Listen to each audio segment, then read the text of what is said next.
My name is Steve Hernandez, and I am the Executive Director of the Legislature's Nonpartisan Commission on Women, Children, Seniors, Equity, and Opportunity. We are here today with our co-hosts for today's conversation, the Office of the Child Advocate, to address despair, a children's mental health strategic several-part webinar series. The date today is Monday, September 20th, and we are happy to be joined by several leaders in what is part two of an ongoing conversation in the state of Connecticut about addressing the despair that so many of our young people and their families are experiencing, whether situational or long-term. We are joined today not only by legislative leaders, but also by providers and leaders in the executive branch. And we will continue our robust discussion, not just on some of the testimony that we heard last week, but also some of those recommendations that are now making their way through our collective experience.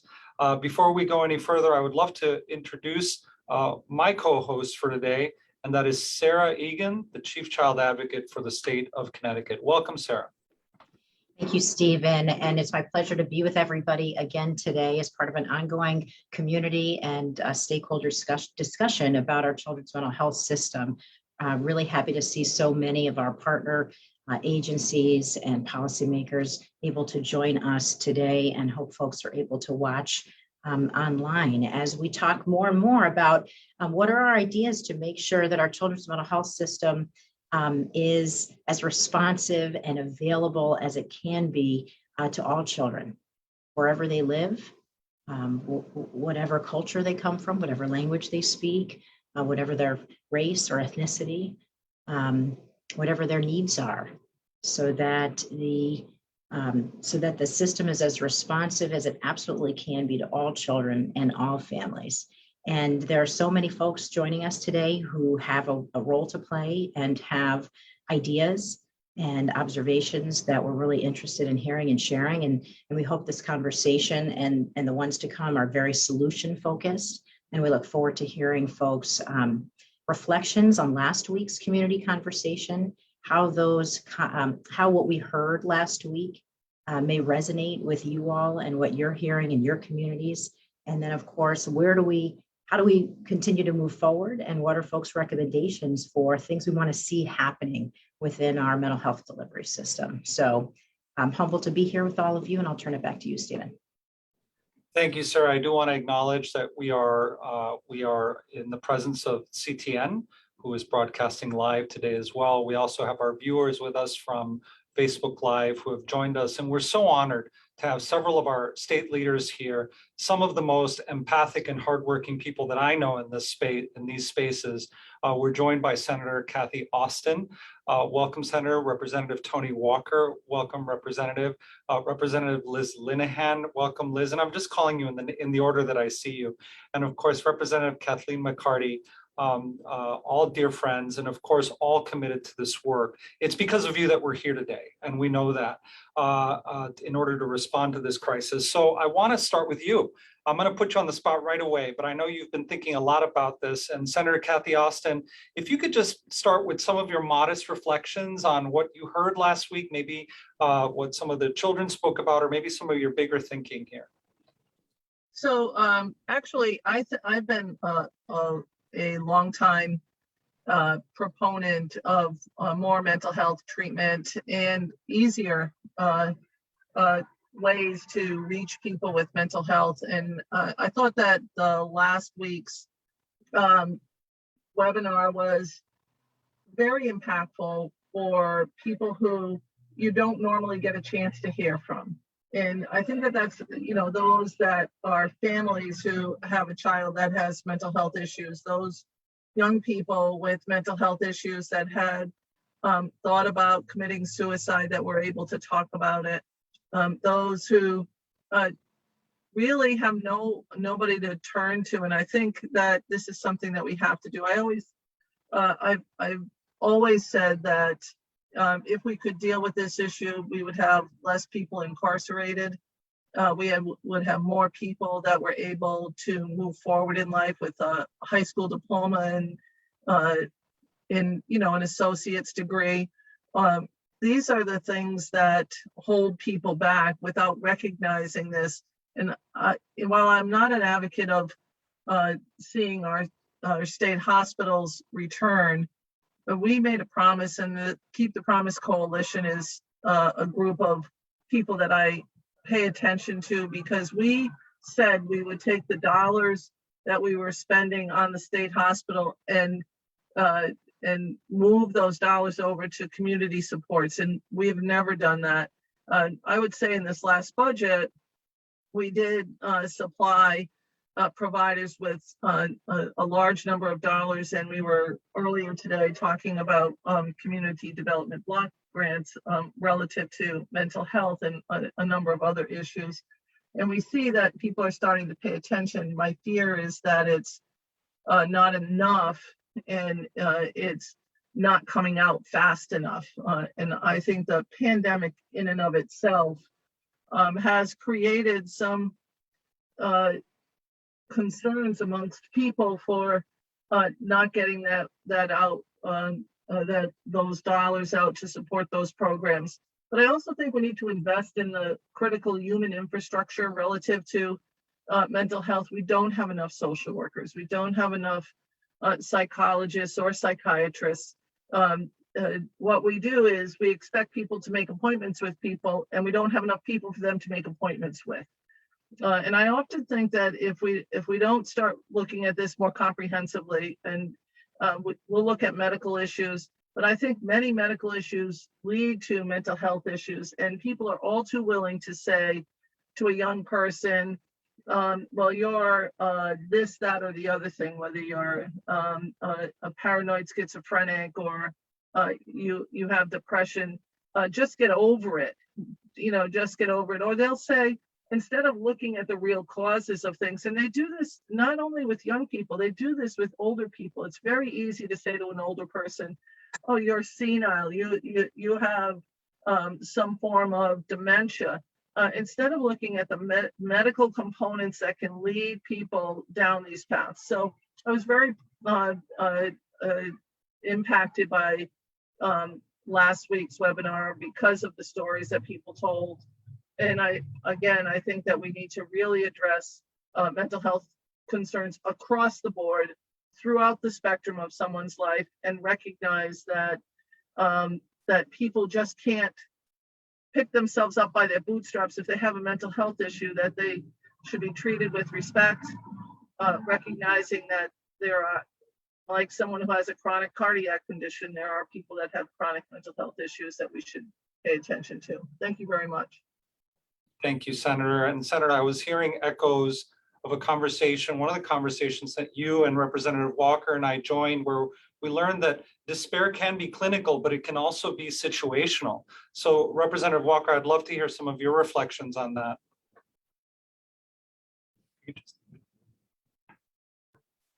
I mute myself because I'm right here in the city, and it would be very noisy if I leave myself unmuted. But Kathy, I think Senator Austin, summed up a lot of it, but you and Senator Austin and I have had an experience also talking with kids too. One of the biggest things that shook me when we talked with kids before was the impact of suicide in our communities and the severity that has happened with our kids trying to cope with something they cannot explain called the pandemic. So many of our kids who were maybe on the borderline of struggling with some sort of mental health issue, the pandemic has pushed them over the edge. And when Senator Austin was talking about funding, one of the parents in the dialogue that we listened to last time was the struggle of trying to financially manage all of these things without any support. And consistent funding for programming is probably one of the most crucial things that we need to do, because today we may give you a lot of money and then we say, okay, you're fixed, and pull the plug. And that is the way we cause even more ripples in our children and our families' lives. So I think Senator Austin summed up, because we've been talking about addressing mental health with our children and with our families. and how do we make it be a consistent entity in our society? Mental health, just like dental, vision, everything, all of them need to be maintained for families in order for them to thrive. We're not just doing this for feel good. We're doing this so that the people of Connecticut, all communities, can thrive in every aspect. So thank you, Steve, for having this, and I'm going to look forward to more of our conversations. Thank you, Representative Walker. You know, oftentimes what's so compelling about hearing the stories of families, the stories of young people, is that so many people who are listening to these conversations see themselves or a familial situation in the very conversation. Representative Linehan, I remember as you and I were watching this together and speaking about this together, even last week, there was so much resonance in what you were hearing. Can you tell us a little bit about that? Yeah, I would love to. First of all, for those watching that don't know who I am, I'm Representative Liz Linehan, and I am the chair of the Children's Committee, the House chair. And this past year, we focused a lot on children's mental health. And the reason why Stephen Hernandez brought that up is because I've also been very open about the fact that my child has had some extreme mental health issues. And I think what we heard last week was really important for us as legislators to hear. But now I think what I have to say right now is also important for other parents to hear. And I'm telling you that you're not alone. You know, my child, and this is something actually that Senator Austin had brought up, which just made me bang my head, yes. And I'm telling my story with permission from my child. My 11-year-old daughter presented with extreme migraines that would last over a month. And she would have auditory hallucinations. And it was terrifying for her. It was very painful. And they wouldn't go away. And once we went to Connecticut Children's, she was diagnosed with these extreme migraines, but we found out that that depression and anxiety were intertwined with those, and they see that a lot, and so they knew how to start helping her. But before that, I didn't know that they were connected. I didn't know, you know, I didn't know how to help my child. And when I heard all those stories, you know, it resonated. And I still can't get my kid to see a psychiatrist, by the way, because we're still on a waiting list. And, you know, and I don't have any psychiatrist who could do med management for my child, so her neurologist does it. There was so much, I should say, so many roadblocks. And then I would sit here and think to myself, like, I recognize that that I'm able to go to people who can help me because of my position. They know who I am and they're free and open to speak with me. I recognize that that is a gift to me, but what does that mean for people who don't have the connections that I have? How are parents, everyday parents, going to be able to navigate a system that puts you on a waiting list, that is so overrun, that people don't know exactly where to find help? You know, and we now have several medications later. And this is the part I would really love parents to hear, is that, you know, we were in the depths of despair. My child was actively suicidal. She was self-harming. We took her out of school in January, and we did not do remote learning. She was completely out of school in order to focus solely on her mental health. But I'm happy to say that after 3 meds, we found the right medications. My child is back in school full-time this year. I didn't think we'd get there. There was, in my mind, there was no path for my child to be okay. And for everyone watching and the panelists, like I said, it's really important for us to hear the stories of how difficult it's been for parents and children. But what's also important is that parents hear that there are children who've become success stories. And it took my child 1.5 years. And I had, like I said, taking her out of school, I know that's something that a lot of parents aren't able to do. And we are very fortunate that we were able to do that. So last year and this year, this coming session, the Children's Committee is going to be focused on helping those parents who are not fortunate enough to be able to have the connections or the ability to take a child out of school to focus solely on the mental health. And however we decide is best to do that is going to come from the stories of the parents and the providers here on the panel, and everybody working together. I'm so happy to hear that Senator Austin and Representative Walker are on the same page. There are no better advocates to get money in the budget than them. And so I appreciate you so much. And I'm really hoping that this coming session, we will be able to not only provide funding to help fix these problems, but that we can have a united voice that says it's not only for the pandemic, it has to be beyond. And I would say that last week, the State Department of Education was not involved in the discussion. I would like to state for the record that it's extremely important that they become part of this discussion. They are often the first stop for children. And so hopefully, as we move forward in our discussions today, we will start thinking about how we can engage SDE and get them resources in order to work with our kids. So sorry for that rambling. I wasn't prepared to say all that, but thank you very much for giving me the time to do that. And I look forward to working with everyone here on the panel. Thank you, Representative. And I'll tell you, even right before that meeting last week, the State Department of Ed called and they said, look, we're all going to be busy that day, but they made sure someone's here today, and John Frassinelli's here. So I'm going to come back to John in a little bit. But I just wanted to acknowledge that he's here because they did make sure that they sent someone. First, I want to turn to and I also want to come back to this notion of funding. What I'm hearing is a statewide expansion of care coordination, really how all the things connect together. So I want to come back to talk about that a little bit. But first, I want to acknowledge Representative Kathleen McCarty, our ranking member on the Education Committee. So much of the work, as you said, Representative Linehan, is interconnected, not only across agency on the executive side, but across jurisdiction on the legislative side. And I know you've been a champion for a lot of the issues that we've been discussing. Representative McCarty, welcome. Oh, thank you very much, Steve. And first, I'd like to recognize you and the commission and our child's advocate for really hosting these webinars. I think last week was very powerful and I took a lot away from the presentation. And so if I may, I'd like to just begin by just giving you a little bit about what I took away from the presentation, and then looking to talk about solutions, and then to perhaps discussing one area that I think we may be able to focus together.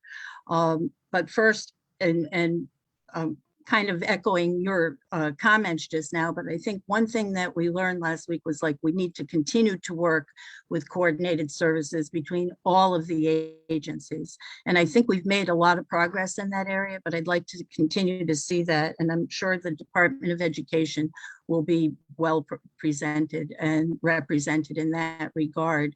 But I particularly liked hearing from the two doctors, Savaronsky and Dr. Mays last week.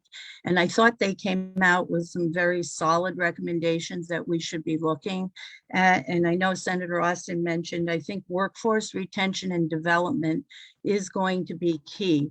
And I'd like to see us focus some of our efforts in that regard so that we can find some creative solutions, because we know there's a vacuum in a lot of areas. In education, we have needs, we have them throughout the medical area. So I think that should be a high priority. We can't correct a lot of the problems if we don't have the professionals there to work with. So I would like to be part of that discussion and moving that forward. I can't tell you how impressed I was with the young student from Wethersfield, Ross Tyne.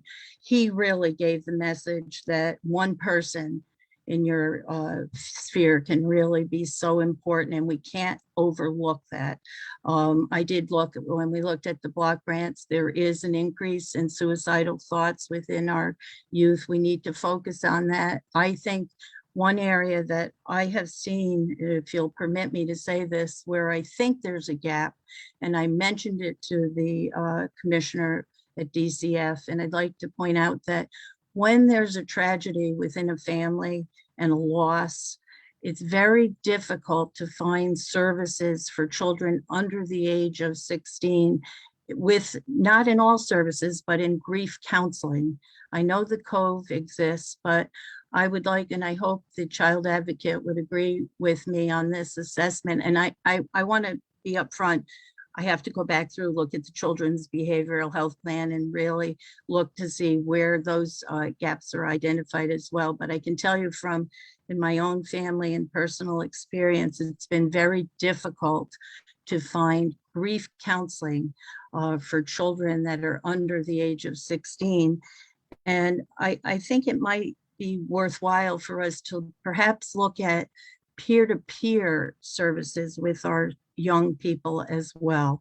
I know we've done a lot, and I was very pleased in looking at the funding that will be in the block grants for children's mental health in our other areas. I like to end by saying I believe that we need to spread a message of support and hope that we are all working together to find the correct solution so that all of our children receive the proper and appropriate and timely mental health services. So I can't tell you how important I believe this work is and how I'm so delighted to be here today and to work with my colleagues to find the right solutions. Thank you, Steve.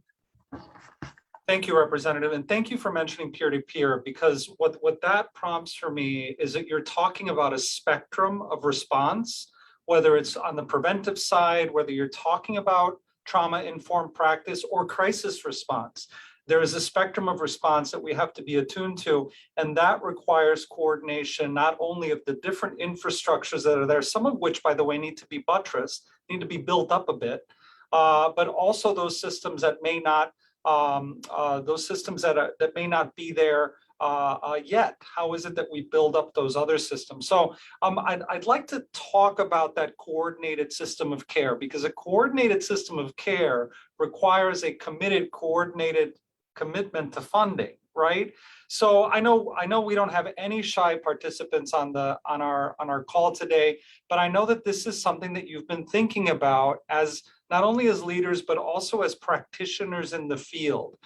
So Tirza, I don't know if you're there, or Alice as well. Alice, I'd love for you to just deepen the question a little bit more for us about what that might look like. And then maybe our legislators can chime in a conversation style. Sure. Thank you, Stephen. And hi, T.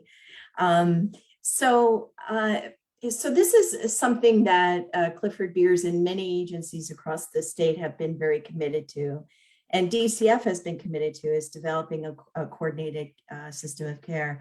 And Representative Linehan, thank you so much for sharing your story and for your daughter allowing, to let you talk about her story. But I'm sure there were moments, even as connected you might be, that you could have used someone to be able to help you, just figure out what's next. Who do I call? Where do I go? And Tim Marshall, who's on the line, has been, I would say, the father of care coordination in the state of Connecticut, and he probably could speak, about it a lot. But we have seen at Clifford Beers the enormous impact of having someone who helps both the physical, mental, and social determinants of health. And even though Representative McCarty, they're not peer-to-peer, they are folks who have lived experience, people who have bachelors in social work, as opposed to the more expensive, if you will, licensed clinical clinicians. They are really extraordinarily helpful in the immediate aftermath of events, as well as long-term.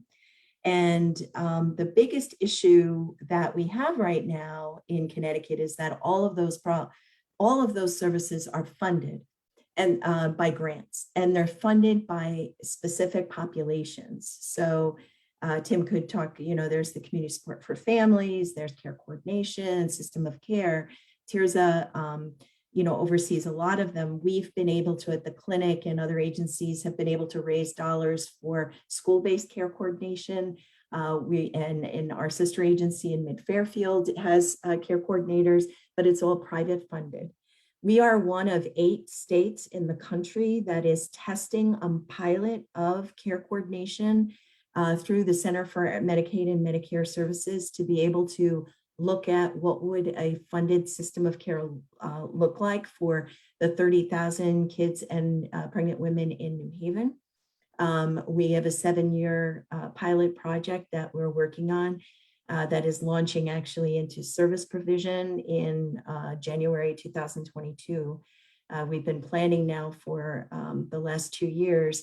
The Department of Social Services, TIM, DCF, OEC, all of the agencies are working very closely with us on it. And we're actually not looking for Clifford Beers to be the provider of care coordination, but we're looking to expand the folks who can and do now provide care coordination and sort of have a uniform wraparound training so that you could go to your neurologist and perhaps they would have one, or just your pediatrician.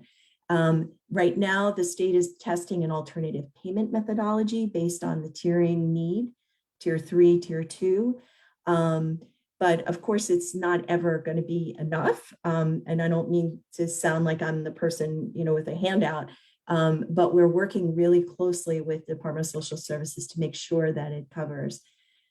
T, I don't know if you want to talk a little bit about, the public health community work that you've been doing over COVID. It's been so important. Absolutely. And so the crisis and the needs for our families are so high right now. And it's really us beginning to think outside the box about how we support our families and how we respond to our families in a responsive way, from food insecurity to support in desks in the homes when they were homeschooling.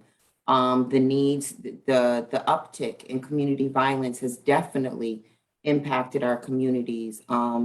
The trauma that families are feeling.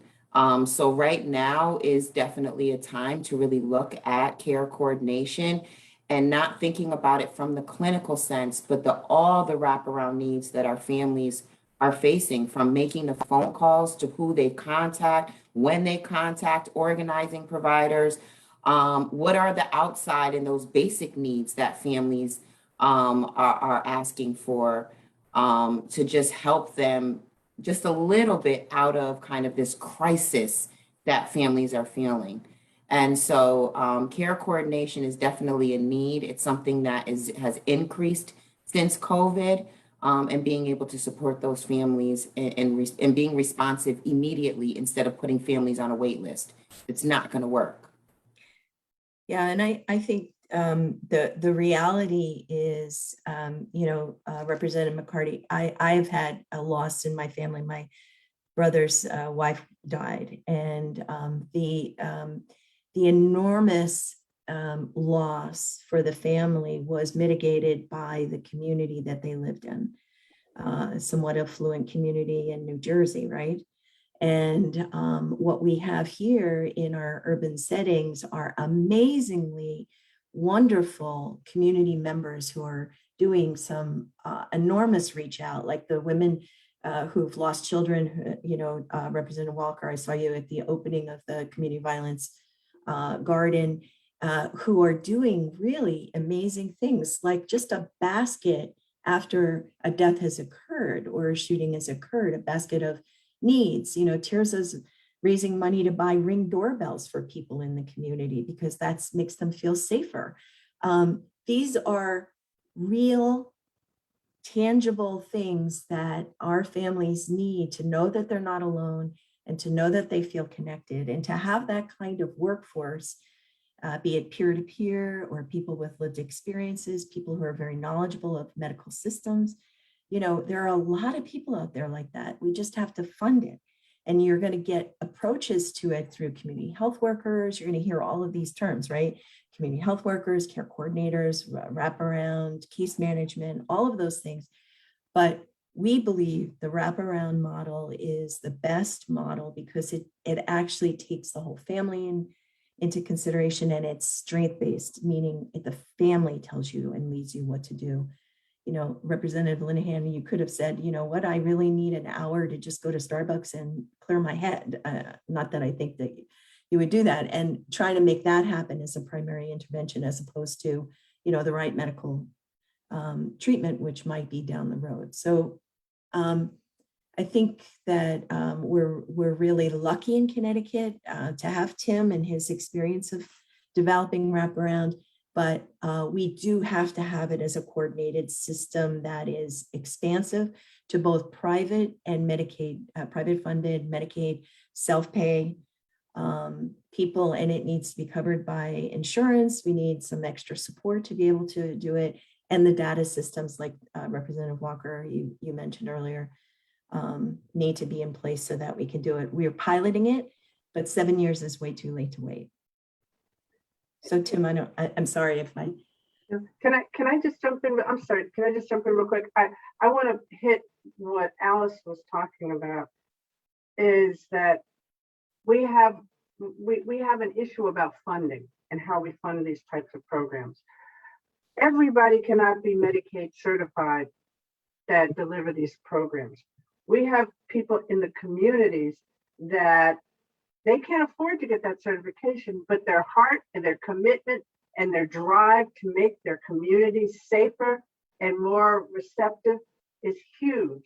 And I mean, I call them, grassroots organizations. I don't know what you want to call them, but we've got to stop isolating who can get funding because they're not accepted through a certain certification process. Because some of the grandmothers, there's a group in New Haven that was a long time that never got certified.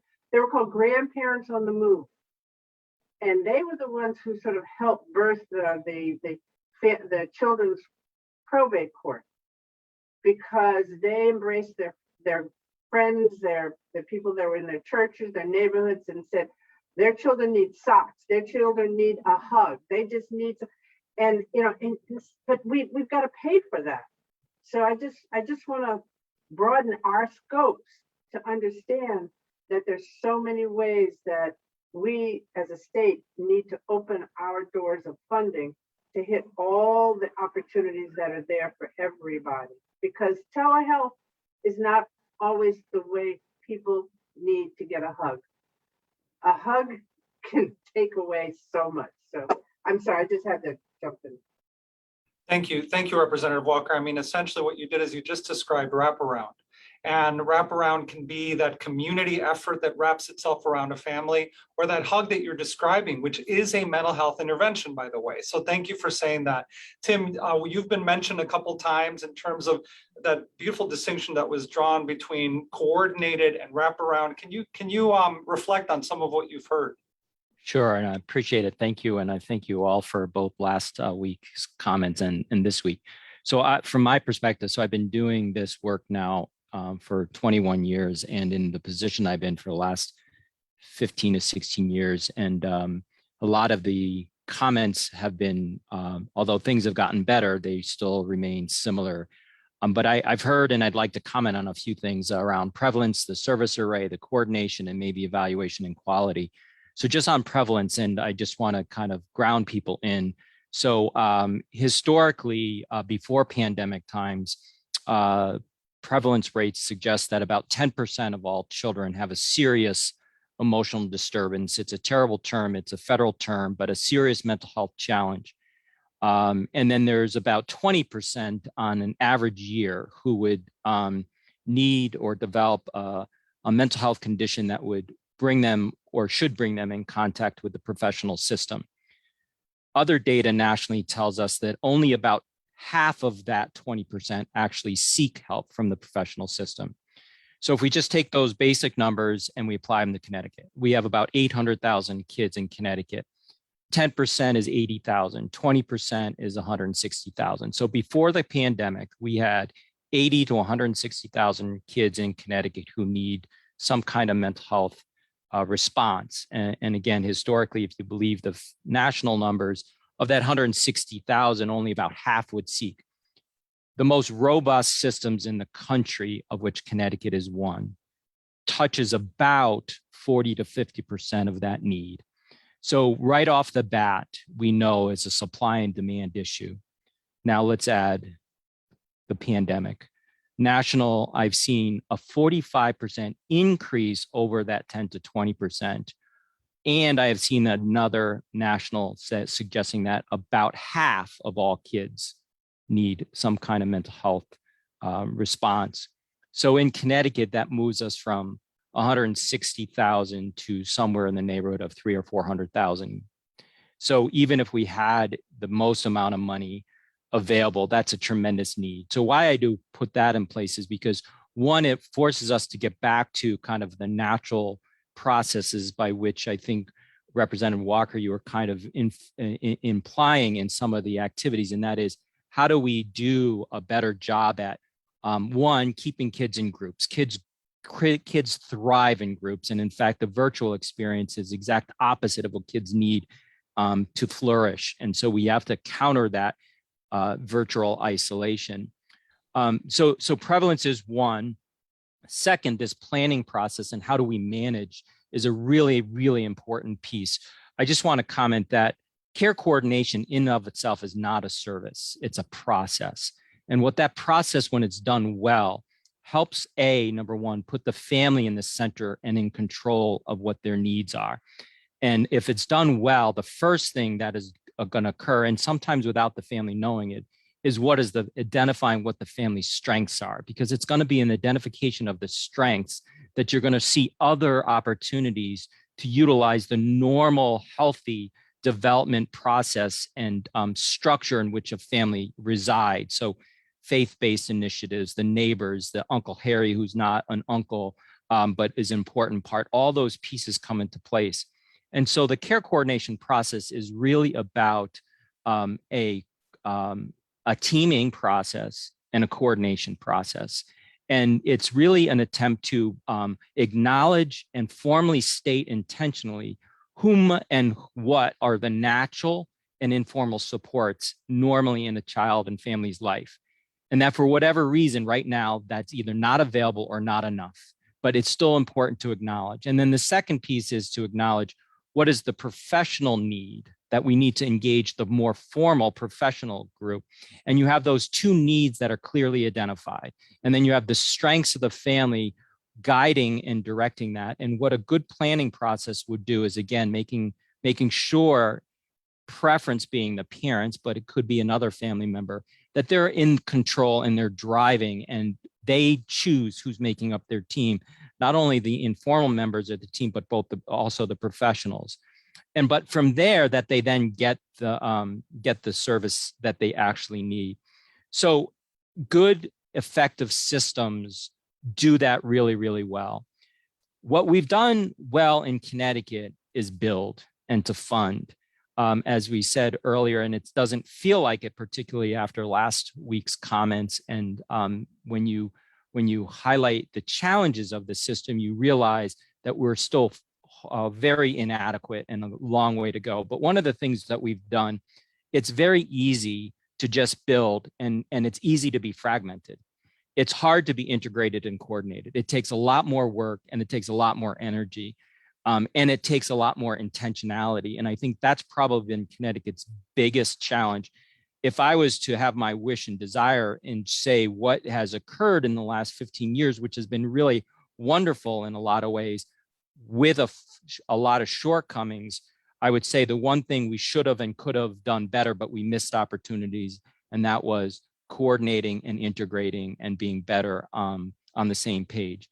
The fact that in 2015, Connecticut acknowledged that DCF or any single entity could not possibly be the sole entity for the children's behavioral health system, and acknowledged at least 11 other state agencies. I believe Ann Smith referenced that last week.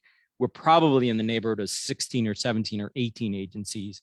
And if you actually take all the money that those agencies have in the system, it's a lot of money that could go a lot farther if it in fact was more integrated and working better together alongside each other, rather than state departments building in fragments. So I think those are the biggest things. I'll pause there. The last thing I will say is one of the biggest other areas of need is So if you have your acute system, your crisis service array, of which we have some deficits that we need to build out, they're well documented and people are trying hard to build those. Then you have your intensive array, which again, we had an explosion of expansion from 2006 to 2012, and we have one of the richest evidence-based practice systems in the country and quite an array of intensive in-home services, but still inadequate in that the connection and the intersection with both that higher acuity level, but also the lower level, intermediate level of care. And so I'll finalize by saying the best systems that are functioning the best use a care coordination planning process that makes eligible any family with a mental health need the possibility of being assigned a care coordination. Now, most families may not receive a care coordination, but by your starting point, you make them eligible by virtue of just a need. And then you, as a system, we need to decide whom we can afford to give care coordination. And is essentially the best systems have a 3-tiered approach. Your most needy and most acute, your intermediate and your lower need. But even the lower need ones should have a care coordination planning process that makes kids and families the center of their care and empower them to receive what they need when they need it in the dose they need. And that may not need a care coordinator, but a process that kicks them off to be in the center of that. And then the intermediate level and the most acute automatically get a care coordinator, and the duration and the length of would be determined by need. So I'll pause there and end there. So thank you, Steve. Thank you, Tim. Thank you for that very thoughtful explanation. Representative Linehan, I know you've raised your hand. I have. Thank you. I appreciate that. And with your permission, Stephen, can I add a question to some of our experts? Yes, please Great, do. thank you. So first I want to say to Tim Marshall, for those of you who are watching that don't know him, Tim is incredible. And I kind of say a lot. I mean, we only had a few discussions, but I'm a huge fan of his work. And I think a lot of what we're talking about today, Tim Marshall has the ability to be our North Star in where we need to go. And so, Tim, I just want to publicly thank you for everything that you do and your extensive work in this regard. But it brings me to a question, and really for everyone. So this past session, I really came at the legislation I put forward through the lens of a parent. And let's be honest, if I write legislation through the lens of a parent, that's really only hitting one side of our need, right? Because I'm not in the nitty gritty like you guys are that understand where these real systemic issues are. And so as a parent, I saw that parents like me had no idea where to go. So we wrote legislation that any child that heads to the emergency room for any purpose at all will, even if they break their leg, will be leaving that emergency room with information on how to find mental health services in their area. To me, I thought that was really important, and I think that will make a difference for certain people. But every time that I come back to this, and especially in my conversations with Tim, it's about care coordination, and I understand how important that is. But my question then becomes, and it's kind of a twofold thing: is there a mechanism in place that we can utilize to create the care coordination that we need and able to roll it out quick? Because one of the things is, if you look at, well, we have so much to do and we have to overhaul what we're doing, that takes time. We are in an acute phase right now. So what is it? First of all, for care coordination, can we utilize United Way? Can we utilize the 211 system? Can we utilize that initial 211 call for the emergency response to come out? We have to really advertise that better, I believe. it cannot be used for care coordination, number one. And number two, for the acute phase that we're in right now, while we work to address the greater issue and the systemic problems that need to be fixed long-term, what other things can we do to make actionable difference right away? And I'd like to actually hear from many people on what and see like who agrees on what. Maybe there's something that where I can start writing this legislation ASAP. Representative Linehan, thank you for that question. I think it takes us exactly where we wanted, keeps taking us, I should say, exactly where we want this conversation to go, which is there are a lot of experts on here, right? And I think there is probably a lot of consensus around some of the issues that Alice and Tirza and Tim are talking about, right? And we want to think about what is the most actionable, right? Like that how do you make the most difference for children and families right away, right? And so I do want to take your question. I want to pivot it to Dr. Taylor from the Village, who is with us. And I just want to preface that, preface her remarks by one, we've talked a lot about care coordination, right? And so I just want to add to that I think I echo everything everyone has said, right? I do, and I really appreciate what Tim had to say about a sort of a tiered approach to care coordination and the different things that can look like. I do think that as we move forward with implementing those types of recommendations, it's really important to think about what do we mean when we say care coordination? What does that actually look like? Is that somebody that calls me up on the phone? Is it somebody that comes to my house? Is it about engagement? And I think that, as Tim was saying, in some ways it depends on what the family wants, of course, and what their level of need is. But I think it's a really important part of the conversation. But I want to pivot to Dr. Taylor, and if you could respond to Representative Linehan's question, and I know you have a lot to say about the workforce issues that go hand in hand with care coordination, right? Because as my colleague Mickey Kramer always says, we have the care coordination, but we don't have the care. And what are we coordinating to, right? And Tim gave us some very sobering statistics about prevalence versus what's available. So help us figure out what is the most impactful things we can do to respond. Thank you so much for that. It's true. It needs to happen on all levels, right? Care coordination is important, but who's going to take the next step, right? In addition to what can happen on a community level, who's going to be able to take the next step to provide the therapeutic support services? And you do need to have individuals who are appropriately trained to do that. And unfortunately, we have a really dire shortage on every clinical level, frankly, including child psychiatry and therapists. This is in every setting where there's a need within the schools, there's a need within agencies, there's a need within hospitals, every level.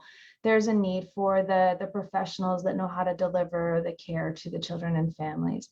And so, one of the things that has been discussed for a really long time is how do we incentivize folks to go into this work? I'll be honest, the work is hard, really hard, especially now. And I have the fortune of being able to work literally at every level of care that Connecticut has to offer, intermediate, hospital level.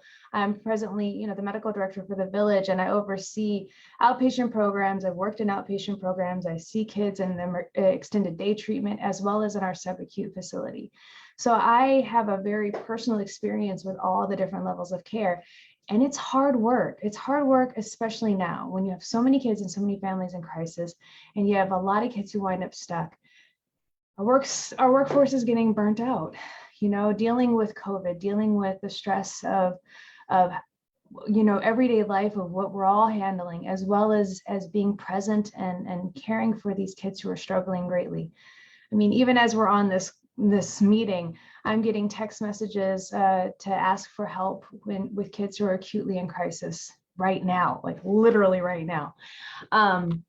And so, it's exhausting work, but we need to get really good people. And I think one of the very concrete ways that has demonstrated efficacy is really incentivizing through support for educational loans, meaning helping with reimbursement repayment. I think also another piece, so simple legislation on like, if you go into doing this work, this is how the state will assist with reducing the burden of educational loans for you. I'm sorry, Additional- excuse me, Dr. Taylor, can I just jump in to ask you a quick thing about that before we Yes. move on from it? Last year, I put forward a bill in higher education that did pass out of the committee, but unfortunately it died in appropriations. So I'd really love Senator Austin and Representative Walker to hear about this. It was here in Connecticut, there is a program known as Learn Here, Live Here. It's been in effect, but it's never been funded. And this bill actually would change it to Heal Here, Learn Here, Heal Here. That essentially would, any person who is a psychiatrist or a list of these mental health professionals that we need, that if they live in the state of Connecticut for a period of time, they get reimbursed on the income taxes that they're paying. And over the course of 10 years, they get up to $40,000 as a down payment on a house. It's really modeled after the program that was there for anyone who graduated college. But this is really going down to the level that we need for mental health. I'd really love to see this program, and if they leave, that they have to pay it back. There's actually a lien that goes on someone's house in order to do that. And essentially it has the stipulation that you have to be practicing in the state of Connecticut and you have to take Husky and health insurance, because we have so many providers that don't, that they are only cash pay. And that means only people of privilege can access these doctors. So if we were to resurrect something like that, I don't know, because it's a smaller amount of money, right? I mean, we're not talking millions and millions of dollars per year, but even with that, is that something that you're talking about that actually might be able to make an actionable difference?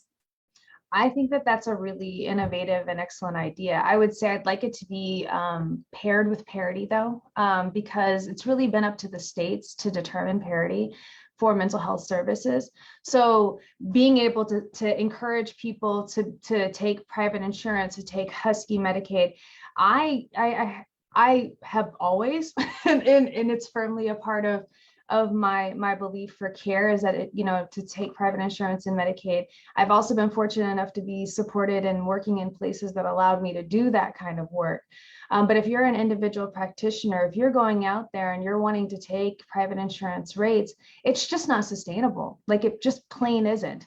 And if you compare what is paid for medical care versus what is paid for mental health care, it's dramatically different. And so I think the other piece is we have, the federal government left it up to the states to enforce parity laws. And so I want to just sort of state that has to go right along with it all, right? Because that's incredibly, intriguing and a fantastic plan, but people aren't going to stay if they're taking rates that don't allow them to sustain anyway, right? To set up shop, to be able to be those independent practitioners that people deserve, no matter what your financial situation is. So I think those kinds of innovative thoughts, in addition to really reinforcing parity, is imperative. I'll be adding that to the bill. So thank you very much. And we'll try to run it again this year. Fingers crossed. Thank you.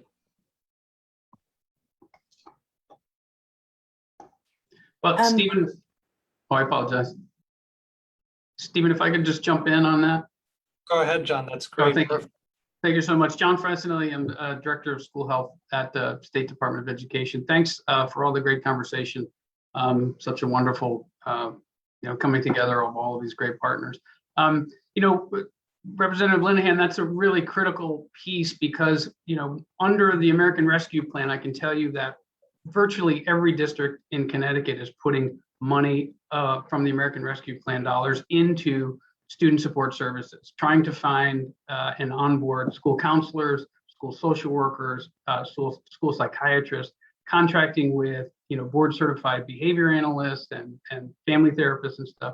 And so those 80 to 160,000 kids that Tim referenced, needing services, every single one of those goes to school, right? Goes to school every day. And so to the extent that we can incentivize some of those positions, particularly in schools, and also Dr. Taylor outside of school, but certainly in school, and make those connections to the behavioral health services. This is a really unique opportunity with the funding that we currently have in Connecticut. And we've met with Alice Forrester and with Hector and certainly with Tim to talk about creating this system of care coordination now while there is funding to support what that looks like, so that we have some time to build the reimbursements through Medicaid. We're working with DSS on those Medicaid reimbursements for services that are provided in district. We're also working with the Office of Healthcare Access to get at the issue of private payers, right? For students who are private pay, those kids need services as well.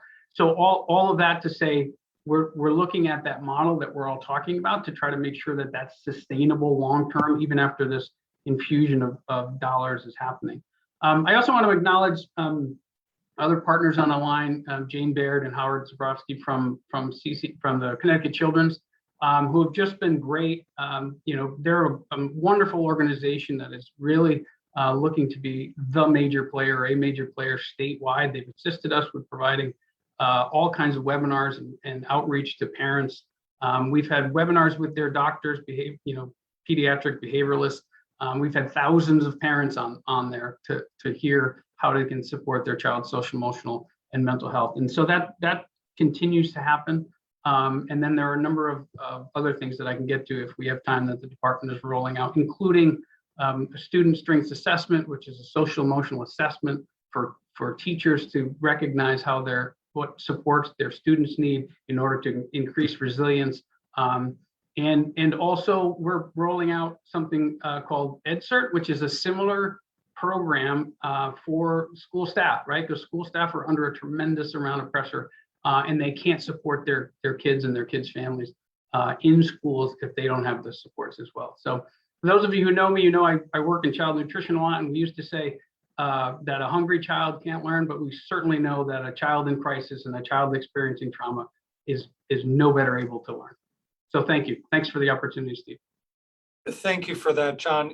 When you think about how do you know when the system is really in crisis, and that's really when the helpers are crying for help, right? And so I do want to get back to that, John, because you really did hit upon the stressors on the system itself. But just focus more on what you said, Howard. Dr. Zabrowski, I would love if you would reflect on some of what John Frassinelli just said, because really finding those supports to be able to perhaps divert young people having to even go to the emergency room is really critical. So we'd love to have your reflections, Doctor. Yeah, thank you. Thank you so much. And thank you everybody for pulling this together. One of the things that the pandemic did, it really shined a light on the gaps and the stressors on our system, which was already under a lot of stress even before the pandemic. And one of the things we did see is that more kids came into RED and other providers seeking help with no prior history of any kind of mental health challenges. So we had families with no experience, no contact, suddenly confronting an acute crisis in their home. And one of the things we realized is that in addition to, Representative Linehan, your point about families not knowing where to go, there aren't that many places and options to go. And most of them wind up in emergency rooms. One of the things that we had recommended in last week's presentation is to pursue an effort that we and the state and Tim, I guess you're our North Star on a lot of things, Tim, is the development of a model called urgent care, an ability for communities to create opportunities and options for families, for pediatricians, for schools to access immediate mental health care without going to a hospital, which both traumatizes the child and the family.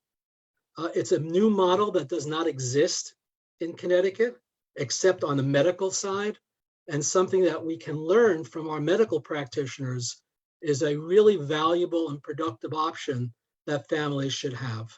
So I urge us to really start to look more closely at developing that model. And I know that Tim has some really great ideas about how to do that. There's a work group now being formed that he and I are working on that will hopefully in the next couple of weeks bring recommendations forward to seek some assistance from our leaders. The other thing I just wanted to mention is pediatricians. You know, most kids who are prescribed medication for mental health disorders are prescribed by their pediatricians, not by child psychiatrists. So when we think about access, most of our children go to see their doctor. They don't go to see a therapist. And we have an opportunity now to really find ways of enhancing and enabling our pediatric practitioners, our primary care doctors, to better treat and identify and treat kids with emotional problems. That will expand our workforce, will allow us to reach a broader population and better manage children in what has been known as a medical home, rather than fragmenting kids and families and sending them to multiple providers. So I urge us all to really look at, if we're looking for immediate steps that we can take, urgent care is something that can be done quickly, as well as enhancing, enabling, and really empowering our primary care providers to be frontline, supporters of kids in crisis. Thank you. Thank you. Thank you, Doctor. You know, so much of what you're describing is that tension that you get as a system when so many of our integrants or participants in the system are coming in at the very end, right? They're coming into the emergency rooms. What you're describing is expanding the provision of vital services into community and into the home at times, right? Which is so, I think it's so thoughtful, and it really would, I think, get us into more, be able to diffuse our efforts in a way that's useful. So I really want to appreciate that. We'll come back to that, I'm sure. Senator Austin. Thank you very much, Steve. Appreciate that. So I just wanted to talk a little bit about the dollars and programs. And one of the things that Representative Walker and I do whenever we're analyzing any bill that comes before us, and we've all put in bills relative to expanding mental health and coordinating mental health, in particular with the education system, because it is one of the systems that all children go through, is to make sure that we're not making a 2-year promise or a 6-month promise to people, that we're making a long-term promise to people that we can sustain a program. Because without sustaining that program, and you're probably all paying attention as I swat off the mosquitoes, because I insist on sitting outside, because I don't want, I know in a couple of months I'm not going to be able to sit outside, so it'd be too cold. But apparently all the mosquitoes are coming to my front porch today. So I do think that has to be a part of the rollout. We cannot promise people something in particular relative to mental health, because mental health is not something like the flu that is over in 2 weeks. And private insurance often gives you 15 days of coverage. Well, even if you said that someone with mental health can be fixed in the 6-week time frame of a broken arm, or the 12-week time frame of a broken leg, that would be one thing, but that's just flat out not true. Often it takes that long just to even come up with a diagnosis for someone relative to the issues of mental health. So every piece of legislation in both Representative Walker and I submitted legislation to the Education Committee relative to this issue, and a lot of times bills don't ever make it out, but we really have to come up with a comprehensive plan that's sustainable. And relative to private insurance, which many people have private insurance, a lot of people do not have Medicaid or Medicare or Husky, however you want to term it, and a lot of private insurances have no parity for mental health. Now, I started working on the mental health system back in late 80s, early 90s.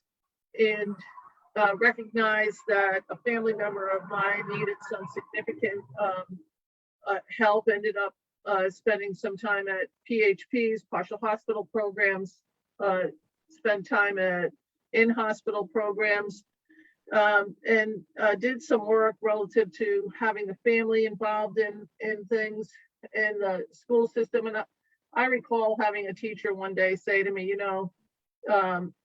your family member has some problems, and they cut themselves, and oh, by the way, that's really hard for me to look at, the teacher said to me. And I said, well, thank you for sharing that with me, because imagine how I feel. I think that this is something long-term that we have to look at, that almost everyone in the General Assembly can come forward with a family member of, that has had a mental health issue. These are not unknown circumstances. We have to come up with wraparound services.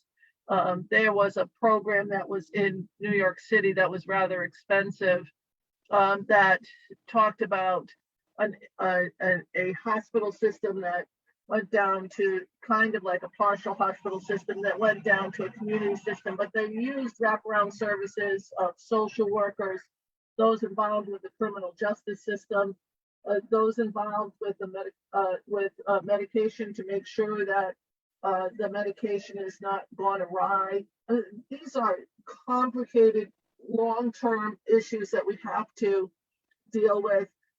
If I worked in the Department of Corrections for 21 years, I would venture to say I had a report done most recently by the Sentencing Review Board that looked at how many people are chronically mentally ill that are incarcerated. And they looked at the female population is 80%, according to them, chronically mentally ill. And the male system is like 28%. Now, I think it's higher for men, but they just don't self-disclose. We need a much more comprehensive look at who we are incarcerating, and making sure that we're doing this. And this, to segregate out the youth population that are incarcerated, that would be really telling on where we are. So long term, this problem has to go from one extreme to the other, from those that are very young to those that are very old. We need to look at ways that we can support not only the person that's directly impacted, but the family that's impacted, because they're trying to figure out the best way to get better, for their child to get better, or their adult family member. So these are this is a long-term problem that we're going to have to take it on, take control over, and in bite-sized pieces address it, piece by piece by piece. And I can't agree anymore with the people that have said the pandemic shined a light on it, but it's something that I've been well aware of since the late 80s, early 90s, that we have not come up with a comprehensive system on mental health, and having that parity with medical health. And until we recognize that what goes on above in your brain and in your head is as important as what happens with your heart, we're not going to be able to address this issue. It's something that people just get better, and it's not going to happen. So apologize for the mosquito killing, but I'm going to go back to killing some mosquitoes. Thank you. Thank you, Senator. And one thing that's so compelling about the fact that it's you and Representative Walker that's really ushering this conversation. Well, two things. One, you can see all the energy in this room, right? People want to coordinate, and they want to advise you in the way that you just described, which is what's really powerful. It's almost as if that bill that you described, Representative Linehan, is being written as we speak. But secondly, the fact that you want to coordinate budgets as well, because for so long, what happens is that there's the squeaky wheels all in different parts of the state that, oh, fund this, budget that, here's a need, there's a need. But until we start talking to each other about how to coordinate in a way that's family and kid led, right, multi-generationally, to your point, Senator Austin, then we're not going to really make that progress. So I want to turn to Ann Smith, because Ann, in so many ways, you listen to our families and you're sort of on the ground with our families. And I would love for you to describe, based on a lot of what you've heard already, bring to us what some of those gaps are as our families are seeing them. All right, well, thank you, Stephen, and thank you to all of the legislators and other participants who are on this phase 2 of this really important conversation. But I hardly know where to start. I want to start by thanking both from our earlier session and from this one, those who have shared what is very difficult and private, to let us know that this is an issue that's hitting everyone. So what comes to mind for me, even thinking of the young man who spoke last week, we had a representative speak last week, we had a representative speak this week. And if this is the experience of those who have means and who have privilege, what must it be for our families and children who do not have all of those benefits? And we have to be keeping that in mind as we are looking at how we might want to build on those things that we have in our Connecticut system of children's behavioral health that are very good, and think about where are those areas that our families and children feel they need that help. And one of the things that I would suggest is, I heard a little bit from Rep. Walker about the natural supports that exist.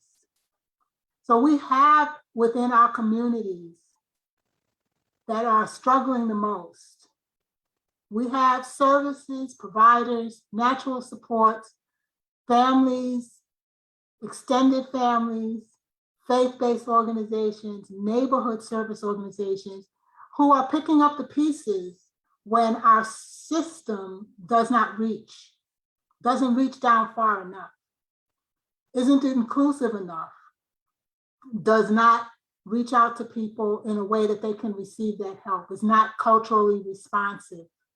But it's not only that it's culturally responsive. When we're going to be taking a look at our system, we want people to be able to get services from those that they can feel comfortable with.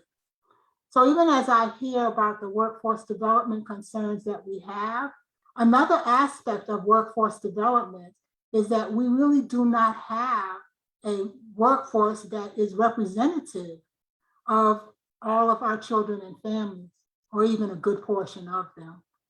So I would suggest that even as we have heard about workforce development from the standpoint of children and families, it's like, I want to go to somebody that looks like me.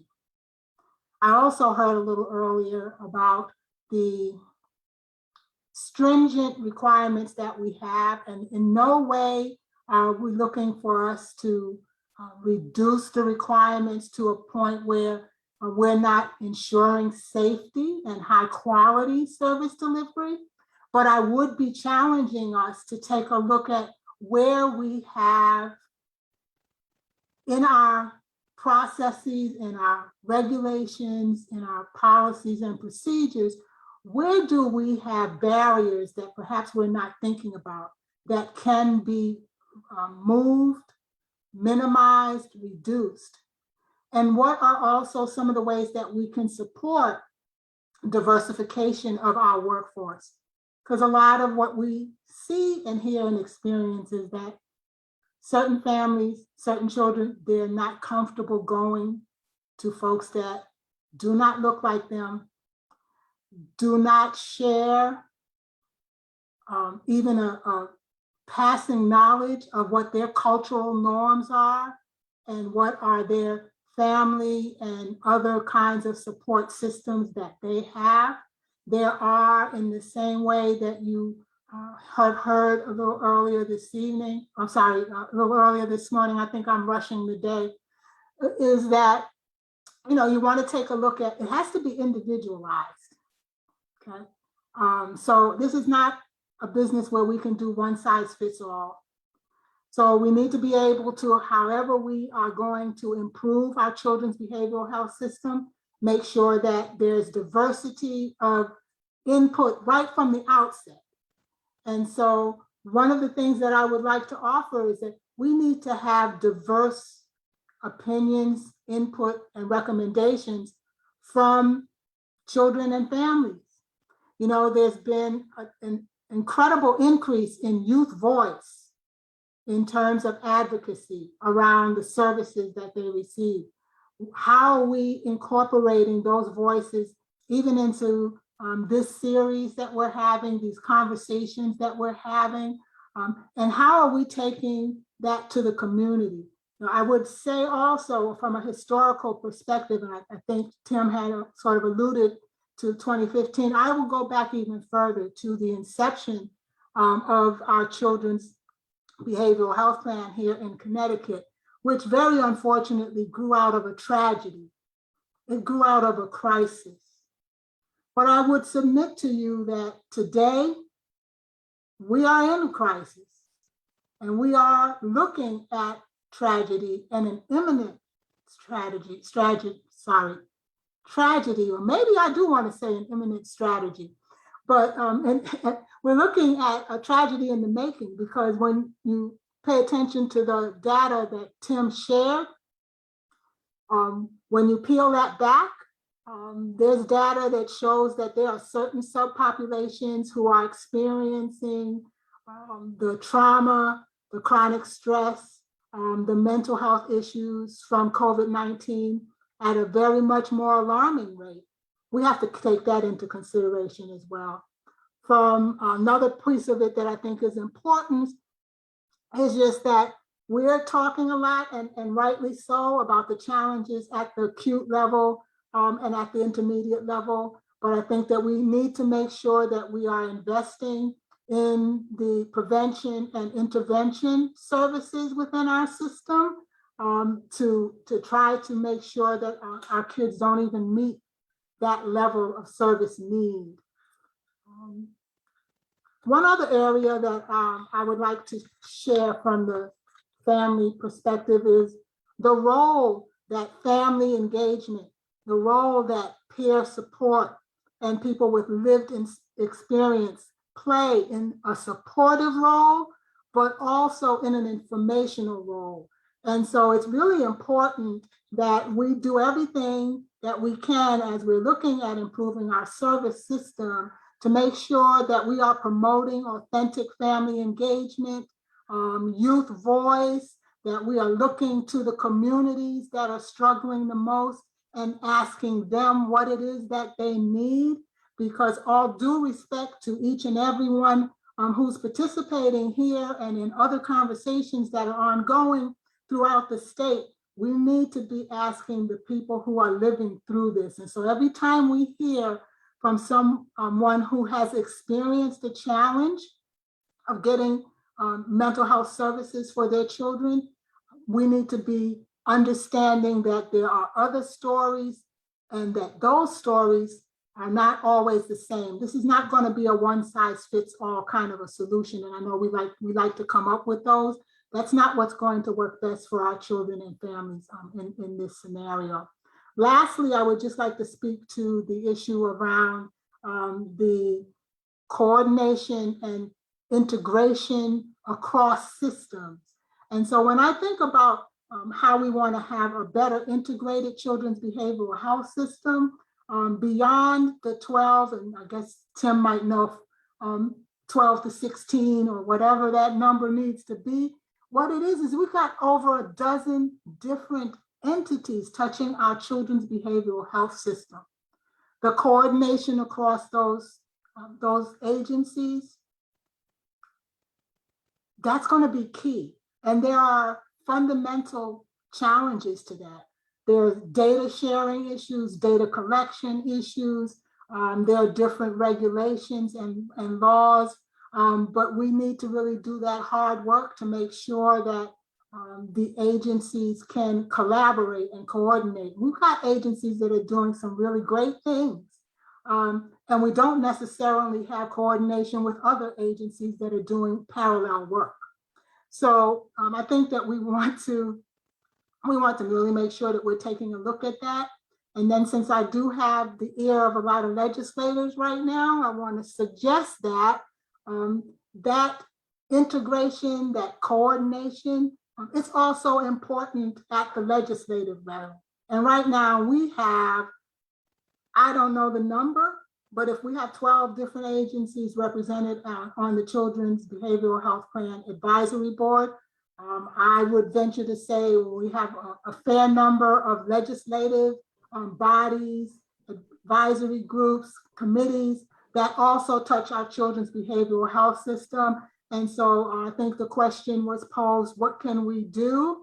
Well, what we can do quickly and immediately is we can also take a look at what those legislative structures look like and what will work best to support the kind of system changes that are being recommended here.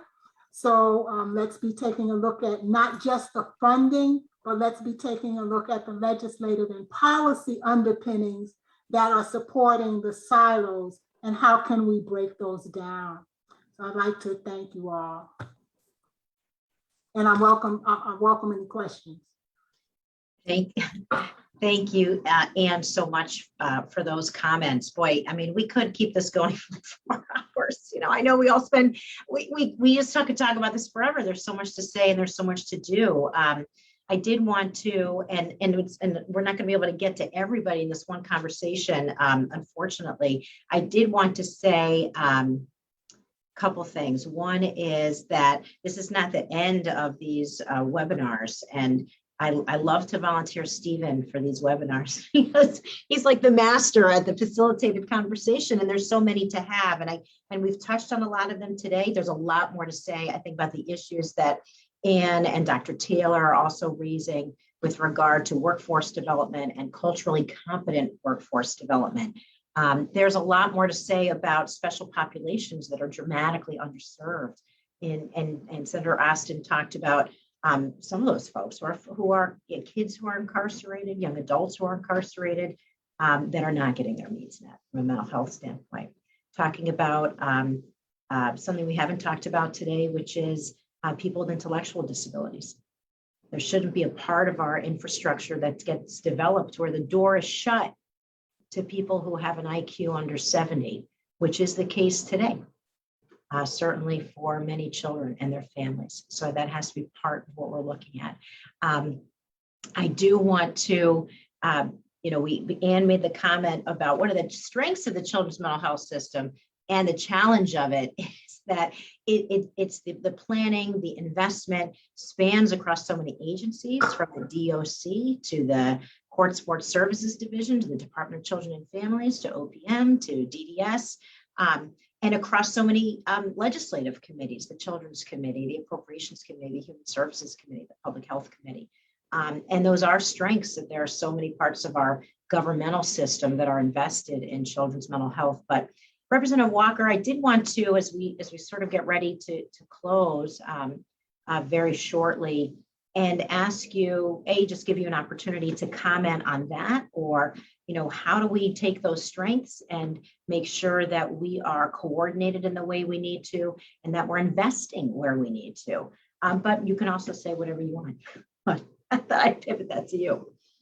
Thank you, Sarah, and thank you everybody for this conversation.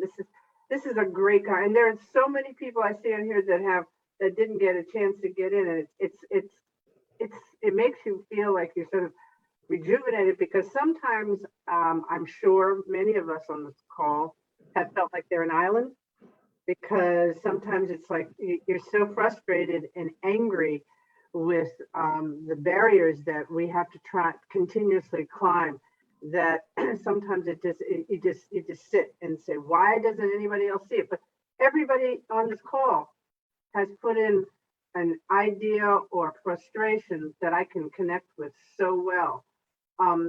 We've got to continue the conversation, and I don't want us to think that we're just going to talk and talk. We've got to start to talk about action plans, and how do we make this a cry for other people to join in with us to understand that this is not my issue, it's not your issue, it's our issue. And how do we take it to the people that need to hear it the most? And I'm sure I could tell you who my feeling is, but we're not in, we're trying to bring people into the conversation. And just to touch base on the funding just very quickly, I think that everybody here has the ability to communicate with somebody or someone that is empowered in the Connecticut state system that can help us achieve that funding cry that we need. I think it's going to be important that I thank you, Ann, thank you, Ann, thank you, Ann. Grassroots are where we really need major funding and major support, and not try to play them on the cheap and not ignore their impact in the community. Because I know, you know, it takes a village to raise a child. I remember all those villages, and they didn't have degrees, and they didn't necessarily have you know, the big powerful positions, but the village made me who I am, and probably many of us on this call. So I asked Steve, we've got to start talking about how do we take this message out? How do we market this message to make it a cry for everybody to join us?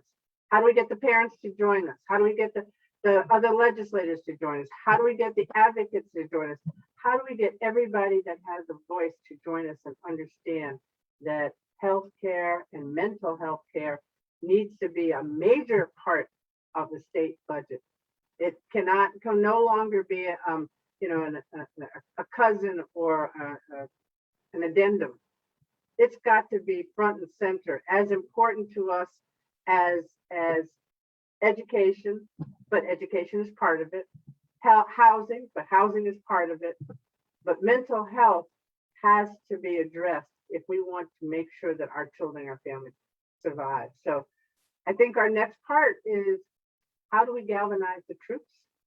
And how do we take this message outside of the fishbowl, out to the communities to say, please join us, help write our legislators, help write our governor, help say, we need a good 30% of our budget dedicated to mental health.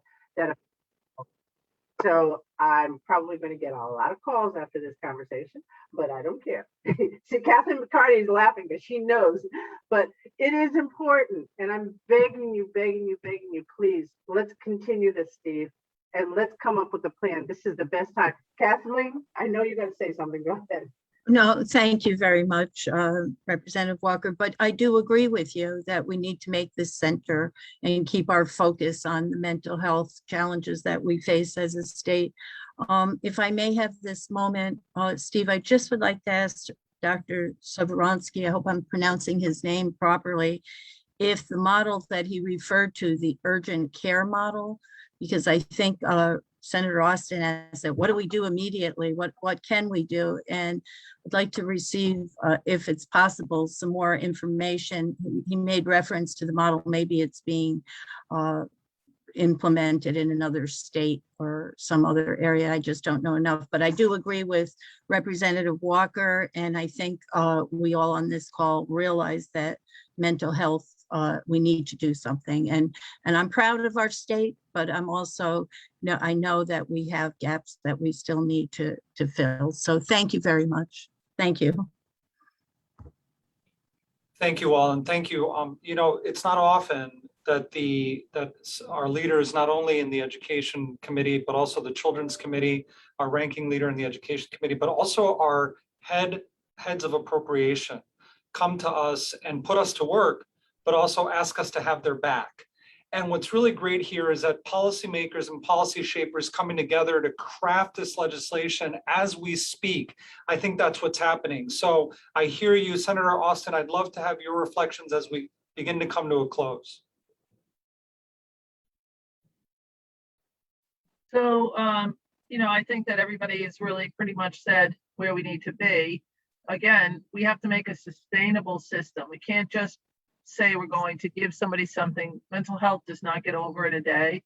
It sometimes takes years. and it sometimes will never go away, but can be managed. And so I think that when people recognize that and look at mental health as its own entity, not in with everything else, it's not substance abuse and mental health. Mental health can be just a standalone issue that we have to deal with. And I think we need to start directly from grammar school, or sometimes even before then, all the way up through our seniors to come up with a comprehensive plan. I'm not certain that we can do 30% of the budget, but my colleague in the appropriations, she says higher. And so, I do think that this is something, that's why it's so important for us to put the legwork into the budget to actually come up with a sustainable issue relative to getting our pension payments under control. And that's been long-term. So I think that this is something that we have to come up with a bill.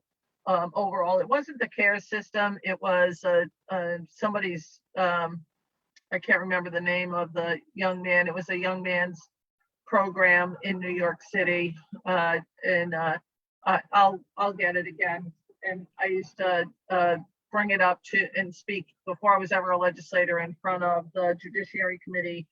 Representative Lawler and Senator McDonald were two of my favorite people to speak in front of when I worked in corrections, and started to recognize that those incarcerated people were more and more mental health issues. That was the main component for them being there. So, I look forward to working with everybody and coming back again to talk about this. And unfortunately, I'm going to drop off because I have one more meeting to get to today. I appreciate, Steve, everything that you're doing, and Sarah. I think that this is important for us to continue the discussion and come up with what we're paying now, where are we now, and what does the program do, and making sure that we're paying for those programs that are providing the best services. And I couldn't agree more with Representative Walker when she talks about those people that are the support systems that we have. And those support systems need to be respected and built upon, because they're a component of this too. So thank you very much, everybody. Thank you, Senator, and to our other leaders, thank you so much. Thank you to CTN for covering us today. For our Facebook Live viewers, by the way, we tracked your comments and we will be delivering them to leaders as well. Your voice does matter in this, as in all cases of policy. Thank you again. This is not the end of this conversation. We're going to continue this series because I really do believe that we are writing good policy as we go. So thank you all so much and have a great afternoon. All right. Thank you.